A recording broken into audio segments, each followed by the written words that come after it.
So this is called The Legend of Bloody Finger. There was three children standing alone just after midnight on a Wednesday.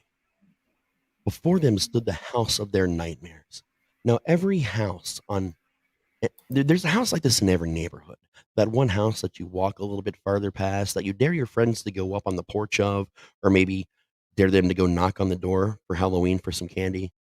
It's that one house that just terrifies you, just on site that everyone has a story about. Well, this particular neighborhood had such a house, and there they stood, deciding on which of them would go first. This had been a long running dare for this family. You have James, who was 14. He was the oldest of the siblings. You had Margaret, who was 9, but fierce. And they chose to take their youngest sibling, 6 years old, Erica, along with them. Erica was perhaps the bravest of them all in many ways. So she decided to go first. Erica slowly walked up the stairs. She stood on the front porch.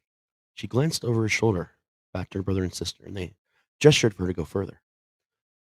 She held up her flashlight and turned it on. She opened the door with a. She enters the house and looks around. It's utter darkness except for where her flashlight shines. She hears a faint voice in the background. Bloody finger. Bloody finger. She's not entirely sure what's happening, so she decides to go further down the hall. Now, this is an old house. It creaks continuously. Wooden floors, disrepair. She hears it again. Bloody finger. A little louder now. Bloody finger. She starts walking a little slower. Her heart is moving a little faster. Bloody finger. She runs out of the house. She can't stand it. She just can't handle the sounds anymore. She throws the flashlight to Margaret and runs home. Margaret's startled. She looks around, trying to figure out what's going on. Erica's obviously at least running home, so she's probably safe. But it's the 90s, so no kid is ever truly safe, and no one cares. So Margaret gets her shit together. She eyes the house. Okay, I can do this. She goes to the front porch and walks up the stairs. She opens the door.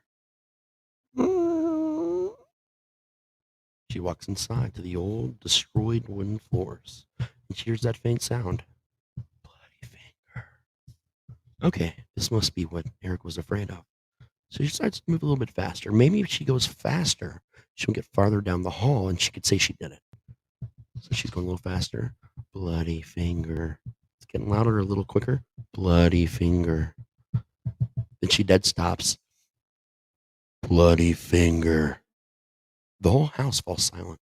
Before there were some sounds of the outside world encroaching upon her, but now it's just silence. And again at the same volume.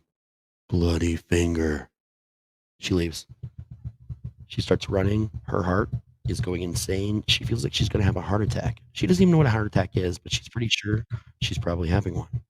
She gets outside. She throws the flashlight at her brother James and runs home. She's done. James has two options.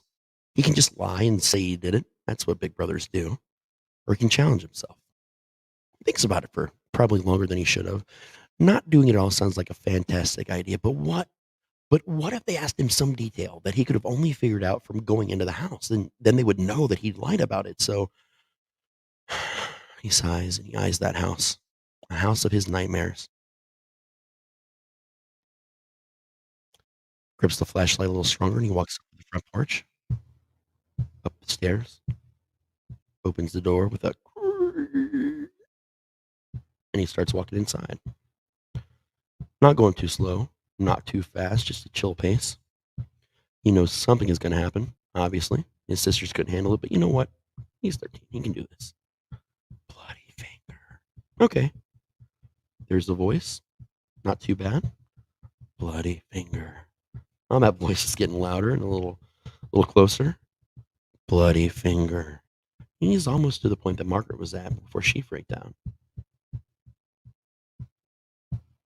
Bloody finger. All right, now he's nervous, but he's not stopping. His heart is beating a little fast, but he's holding it together. He gets down to the end of this hall and he stops and he looks around.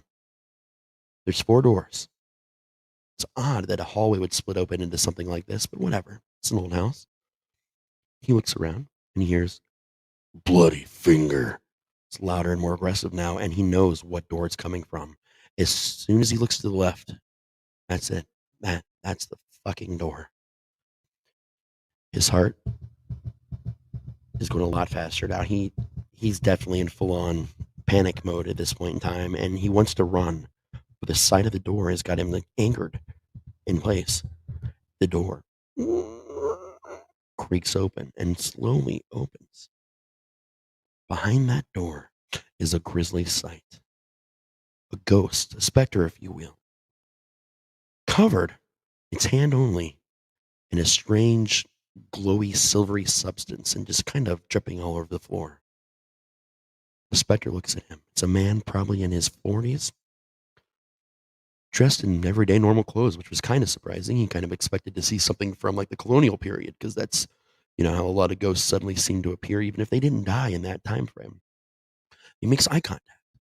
He says, "Pardon me. Do you have a Band-Aid?"